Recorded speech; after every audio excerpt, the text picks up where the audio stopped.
Olá pessoal, tudo bom?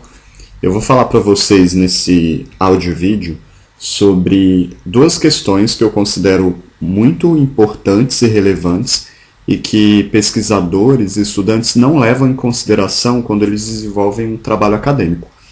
Eu falo isso pela minha experiência e porque eu também trabalho nessa área com revisão de texto, né, e com auxílio, com conferência em relação a normas, a BNT, enfim. E há muitos maus entendidos em relação a essas questões. Então eu achei interessante fazer esse vídeo para esclarecer aos meus seguidores e também a futuros pesquisadores ou qualquer pessoa que entrar no meu canal, enfim. Pessoal, olha só. Primeiramente, é importante saber que revisão de texto não é padronização. Né? São atividades diferentes, por mais que você acredite que seja. Na revisão de texto se refere, por exemplo, a questões relacionadas à língua portuguesa ou à língua a qual, né, o serviço for realizado. E é claro que envolve o texto, né? Assim como a padronização também envolve o texto. Mas, por exemplo, quem trabalha com diagramação, né, não é a mesma área relativa à área de revisão de texto. São profissionais diferentes que desenvolvem esse tipo de serviço. No caso da padronização de texto, que é uma coisa diferente é uma coisa diferente que um designer, por exemplo, faz, né? Também não é algo relativo à revisão de texto, embora alguns revisores, como eu, por exemplo, trabalhem com isso, né? Mas eu não sou, por exemplo, design gráfico, né? E qual que é por que falar disso? Porque, por exemplo, algumas questões assim como revisão não é formatação, algumas questões relativas ao universo da formatação não se referem à formatação, que seria, por exemplo, questões relativas à estética do visual da apresentação, né? Então, eu acho interessante fazer essa segmentação, pelo menos em relação à minha prestação de serviço, para esclarecer, por exemplo, aos meus clientes e também para discutir em relação a esse tipo de oferta de serviço, porque há muitos mal-entendidos sobre o que é revisão de texto, né? E as pessoas precisam ouvir isso, profissionais também que trabalhem com isso, então convido a todos para essa discussão aqui, revisores, pesquisadores, cientistas, enfim. O que eu vejo pela minha experiência? Outra coisa, a revisão de texto, ela não é uma coisa definida, definitiva. Você tem vários tipos de revisão, né? Por exemplo, e essas modalidades variam de acordo com o profissional. Eu, por exemplo, eu ofereço dois tipos básicos de revisão, a revisão ortográfica e gramatical e a revisão crítica, né? E há outros revisores que utilizam outra nomenclatura, né? E que oferecem outros serviços. E há aqueles também que falam que simplesmente revisam o texto, o que é muito perigoso, porque se você diz para alguém que você simplesmente revisa o texto, né, eu acho que revisão é uma palavra muito genérica para tratar de um assunto tão complicado como esse. Então você fica à mercê da expectativa do seu cliente, da expectativa do pesquisador, e obviamente ele vai esperar muito, né? Então, ou não, algumas pessoas não esperam tanto, mas enfim, eu acho que em relação ao universo acadêmico e à língua portuguesa há muita expectativa em cima do revisor, né? Porque tem no Brasil aquela questão do erro, né? Até porque muitos professores traumatizam estudantes com esse discurso do erro na escola. Então a pessoa já tem uma memória ali na escola que a professora pegou a caneta vermelha de todo tamanho, riscou no texto do aluno bem grande, escrito assim, erro. E aí o aluno internalizou isso de uma maneira negativa e obviamente ele vai propagar isso na sociedade. Né? Mas a língua não funciona dessa maneira. E é uma pena, é lamentável que alguns professores tenham feito isso e ainda façam, e que fique isso no inconsciente das pessoas, porque isso gera esses maus entendidos, por exemplo, na minha área. né, de trabalho. Então, revisão de texto não significa... Outra coisa, é importante separar o que é. Quem é o autor de quem é o revisor. Né? Revisar um texto não significa que o autor tem que escrever o texto para você. Eu, por exemplo, às vezes reescrevo períodos mal elaborados quando eu ofereço a revisão crítica. Mas isso não é ilegal. Por quê? Porque eu não estou criando nada. Eu pego o texto, né, que a base do conteúdo do texto que foi enviado para mim e reformulo com base naquilo que me foi enviado, sem tentar alterar o sentido, porque eu não posso interferir em sentido. Isso não é uma questão que diz respeito a mim, isso já entraria em universo das ideologias, né, das pessoas e também de elaboração de trabalho acadêmico, que é ilegal. Né? Então, é importante fazer essas segmentações, explicar essas questões para as pessoas entenderem o que é, de fato, revisão de texto. Né? Sobre a escrita de períodos mal elaborados, eu ofereço esse serviço, né, na revisão crítica, mas na revisão ortográfica e gramatical não. O próprio nome já diz, ortográfica e gramatical. Então, por exemplo, eu confiro ortografia e questões gramaticais. Uma outra coisa que não é dita sobre a língua portuguesa, que, por exemplo, eu tenho essa concepção, mas a maioria das pessoas não tem. Existem várias normas na língua. Então, por exemplo, quando eu recebo... Só que as pessoas pensam que só existe a norma mais formal, né, que está vinculada à gramática normativa. Isso não é verdade. Então, quando eu recebo um texto que não se enquadra muito nessa linguagem, eu dialogo com o meu cliente, porque eu não posso simplesmente pegar e alterar a linguagem desse texto para uma linguagem formal, porque isso descaracterizaria aquela linguagem do texto, entende? E além disso, o público-alvo, né, ele não compreenderia tanto com uma linguagem tão diferente e não seria o objetivo daquele texto exigir uma linguagem com aquele nível de formalidade. A língua não é algo estático dessa maneira e absoluto como as pessoas pensam e como professores de português divulgam por aí. Outra questão. Então existem vários serviços, né? E eles variam de revisor para revisor. E é importante ter em mente que a qualidade desse serviço, levando em consideração que o revisor não é o autor, depende da qualidade que o texto chega ao revisor. Então você, pesquisador e estudante, quando encaminha um texto para um revisor, você não pode esperar, né? Você tem que, eu acho que, tomar um pouco cuidado com a sua expectativa e pensar o seguinte: que tipo de expectativa eu quero? Beleza, eu vou ter, né? Mas isso vai depender da qualidade que eu enviei o meu texto. Né? Eu não posso enviar um texto péssimo, extremamente mal escrito e exigir um resultado absoluto. Até porque, por exemplo, trabalhar com humanas e trabalhar com questão de linguagem não exige, né? Aliás, não exige não, desculpa, não é possível lançar resultados absolutos. Né?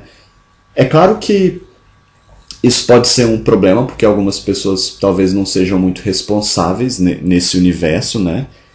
Mas eu não estou dizendo isso aqui como uma desculpa para encobrir o fato de o revisor não ter visto alguma coisa no texto. Né? Mas muito pelo contrário, para revelar a vocês o texto como um processo de construção inacabado. E eu falo isso porque eu trabalho, por exemplo, com publicação de livros, e um livro pode chegar a ter até 30, 40 edições.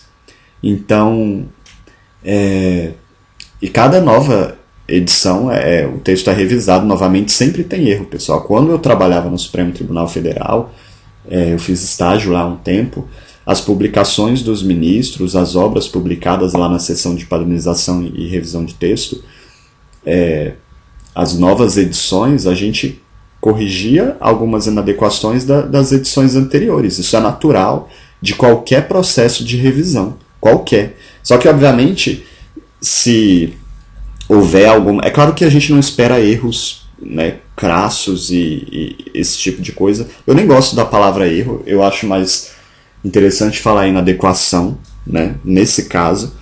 Então, mas o autor também esquece que o erro quem cometeu foi ele. Né? Eu me refiro aqui a quando, por exemplo, um erro, entre aspas, erro, né, ele é cometido por alguém que escreve o texto E quando o revisor não vê alguma coisa, principalmente se a qualidade do texto é muito baixa, porque isso gera um excesso visual para o revisor, né? E o revisor é uma pessoa, às vezes, eu trabalho com mais um olhar, mas mesmo que haja uma comunidade de revisores que revise o texto, um grupo, como ocorria no Supremo Tribunal Federal comigo, alguma coisa passa, né? Só que as pessoas não têm maturidade para entender que o texto ele não é algo absoluto. Então, por exemplo, aí vem aquele tipo de comparação. Mas o médico não pode errar na cirurgia, né? E há erros, né? Em algumas cirurgias e etc. E aí vem, então o revisor também não pode errar. Não é possível fazer a mesma comparação porque a gente está falando de universo do pensamento humano, né? A gente está falando de língua. E língua não é absoluta. E se eu digo que existem várias normas, por exemplo, e vários gêneros textuais, e se além de questões de normas em um texto eu também tenho que levar em consideração a questão do estilo de um texto, e cada autor tem o seu próprio estilo, o que a gente não pode falar, né, nesse tipo de coisa? A gente pode falar em um padrão, né, de qualidade, e eu mensuro, por exemplo, em relação ao meu serviço, esse padrão de qualidade por uma ferramenta de contagem de alterações que eu faço no texto, né? E com base na minha experiência nos últimos anos, então, por exemplo, para um trabalho de cerca de 100 laudas, eu chego a fazer um trabalho não com um nível tão baixo, né? Cerca de 1.000 alterações, só no caso da revisão de texto. Para um trabalho de 1.000 a 2.000 alterações, para um trabalho mediano de escrita, mediano não, desculpa, não, com uma qualidade um pouco mais baixa, eu chego a fazer de 2.000 a 3.000 alterações para 100 laudas enviadas. E para um trabalho extremamente mal escrito, né, eu chego a realizar, no caso da revisão crítica, mais de 7.000 alterações. Né? Isso equivale, por exemplo, para um texto de 100 páginas, a mais de 700 alterações por página. Né? Então isso é muita coisa. Né? Eu acho que esse pensamento, 700 não, desculpa, falei besteira, 70 alterações por página. Então isso é um número muito significativo. Né? Aliás, nessa contagem que eu estou levando em consideração é lauda, né? Então não seria nem página, porque página também é um outro conceito que não é definido. Pode ter uma página pequena, grande, então eu preciso definir o que é uma página. E se em uma lauda, a minha lauda tem 1.300 caracteres com espaço, e eu tenho 70 alterações ali, isso é muita coisa.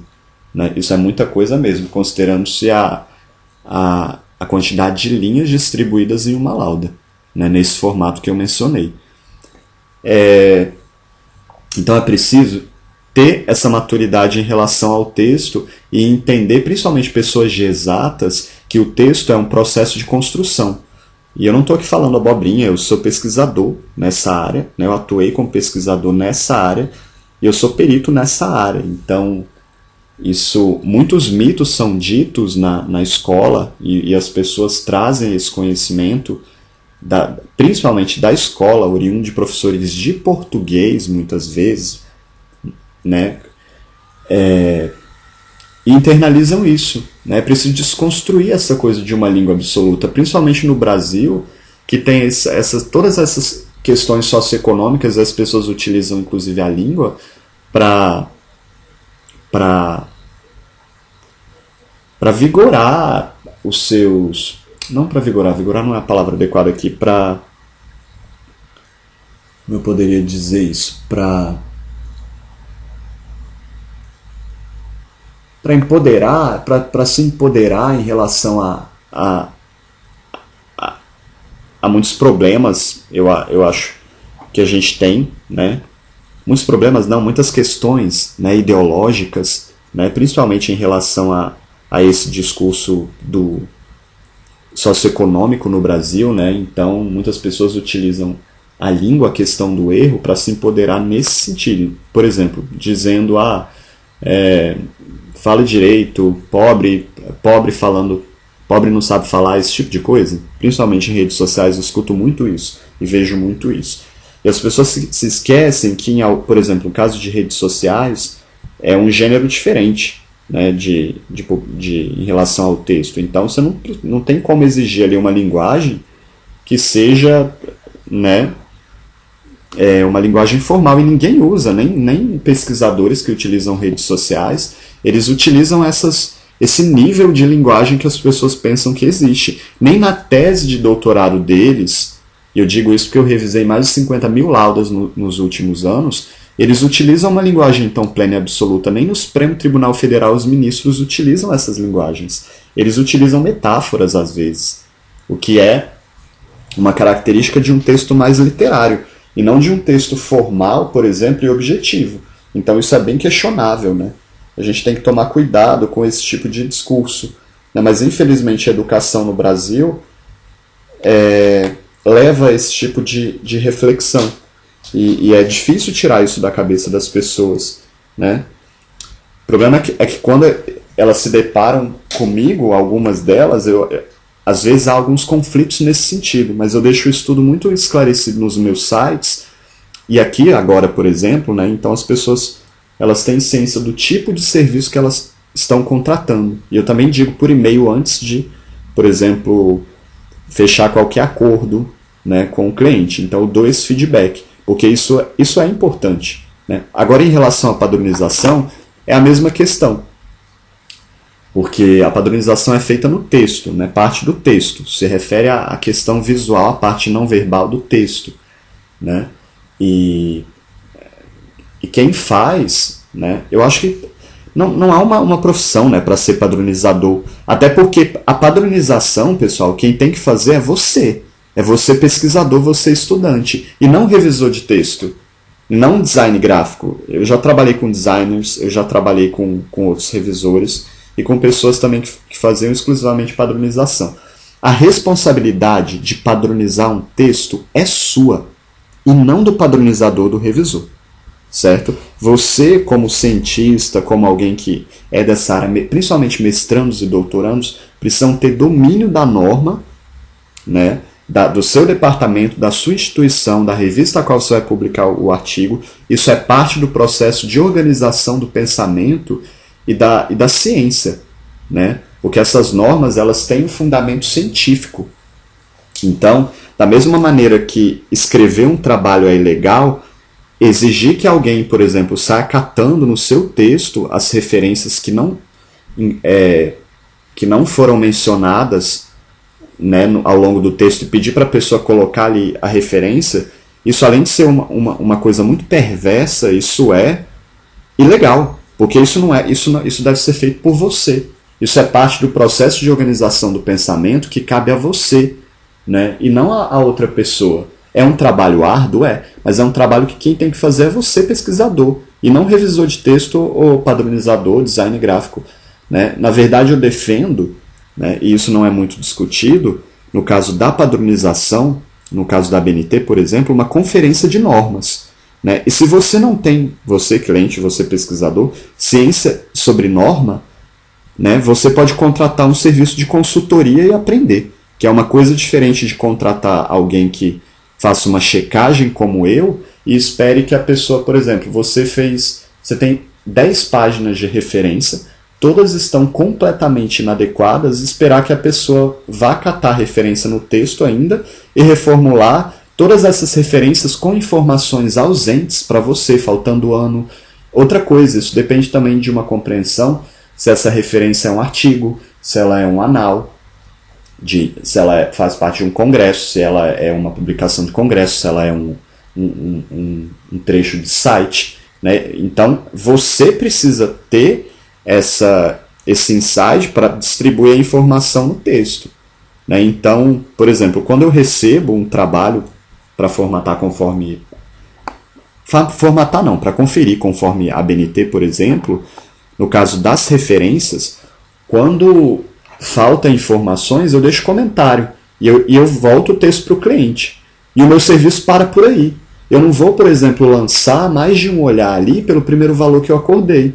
Né? Então, até porque isso iria exigir da minha parte, um trabalho infinito sobre o texto, porque o texto é um processo de construção, então é bem perverso esperar isso de alguém, né? As pessoas precisam ter um pouco de ciência, de noção, né? Ainda mais é um preço de R$ 2,50 por lauda, ou de R$ 3 por lauda, né? E mesmo um preço muito maior, isso é serviço seu, né? E se a sua instituição, algum órgão em relação à ciência souber disso, isso pode ser problemático para você, porque você precisa ter responsabilidade sobre o seu texto e não esperar que revisores ou diagramadores, ou enfim, façam isso por você, né? Esse tipo de pensamento no Brasil é bem lamentável, né? De esperar um redentor salvador, principalmente, né, na